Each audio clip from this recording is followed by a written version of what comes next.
Hello everyone, it's time to take a look at another handful of obscure, well, sort of obscure toy lines from the 80s, 90s, and today.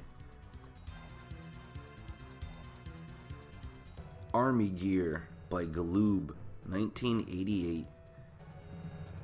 So in the late 80s, Galoob came out with Army Gear, which was essentially military-styled equipment that would open up into small playsets, kind of like a cross between Micro Machines and a precursor to Mighty Max.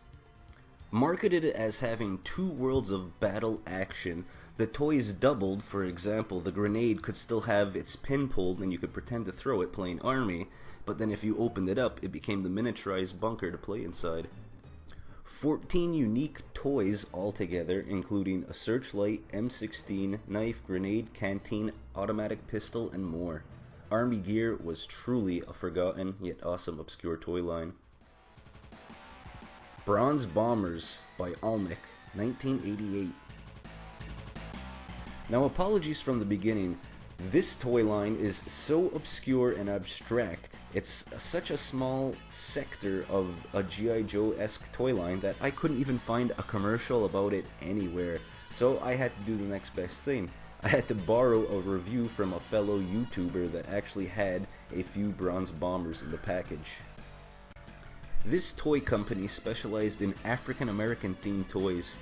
They released a line of 3 3/4 G.I. Joe-like action figures named the Bronze Bombers. The short-lived series included 12 individually packed figures and a few vehicles. Unfortunately, it just couldn't stack up to G.I. Joe.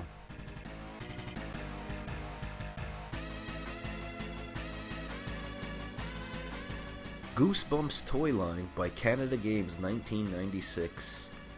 So although Goosebumps is still popular, the books are being sold, movies are being made, there's cartoons. At the time, in 1996, when they were first starting, they weren't really sure how they wanted this toy line to go. So you can see that this is an amalgamation of 5 different toys. A motion sensor toy, a mask, a board game, and a Boglin and Squirt Gun style toy. And the only real connection is that they're all Goosebumps themed.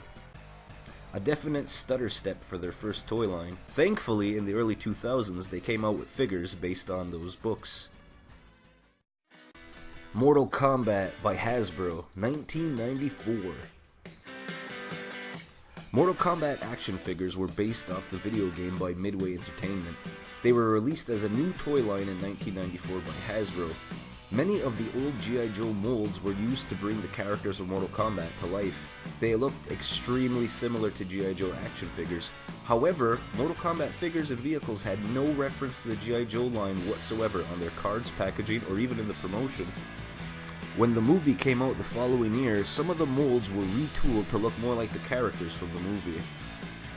Although they're not considered G.I. Joes, many collectors consider them a close cousin.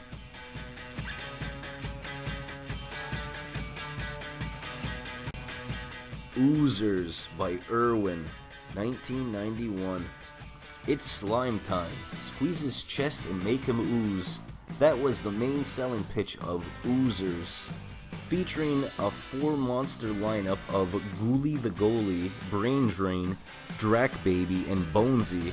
These toys would be twisted at the waist. You'd pour in the ooze or the slime in their top chest portion, screw them back together, and then squeeze them as hard as you could, and the ooze would drip out of each of them. Some out of their heads, some out of their chest. I remember these being at Woolco, so I'm not sure if this is a Canadian exclusive, but these are obscure. Robocop Ultra Force by Kenner, 1989. Based on the awesome but ultra-violent 80s movie Robocop, Robocop Ultra Force was based on the kids' cartoon, which was pretty close to the movies, just watered down without murder or death. Ultra Force was the awesome police force that worked alongside Robocop. Hey, I wonder if that's one of those Mandela things. Working on this, I always remembered it as Robocop and Ultra Force, but all of the paperwork says Ultra Police. Honestly, all you need to know about this toy line is Robocop and ED-260 had snaps that you could put in them and they made a gun-firing action. Spawn by McFarlane Toys / Toywiz, 1994. Now when I think of McFarlane Toys, right away you think of Spawn and the hyper-realistic, super detailed toys that are still readily available today. But in the early to mid 90s, when Spawn was hitting big, they actually tried to push it as a children's toy line, and if you can find these guys still carded, you can see that the figures themselves and the animation and artwork is, kind of watered down for kids. Very cool to see. That's just the way it was back then. Didn't matter how crazy violent it was, they'd still try and sell it to kids because that's where the market was. Zoids, 1999 by Tomy. Zoids are a science fiction media franchise created by Tomy and Takara, which featured giant robots called Zoids, which are essentially a large mechanical animal with designs based on real animals, dinosaurs, insects, arachnids, and mythological creatures.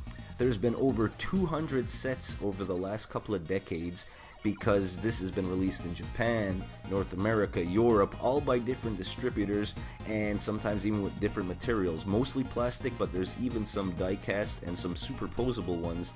I remember these as Robostrucks here in Canada, so they've also had a lot of names. And that's gonna do it, guys, for episode 23 of obscure, well, sort of obscure, toy lines from the 80s all the way up to the present. So that was number 260 obscure toy lines we've covered, guys, and with your help I'd really like to make it to 300.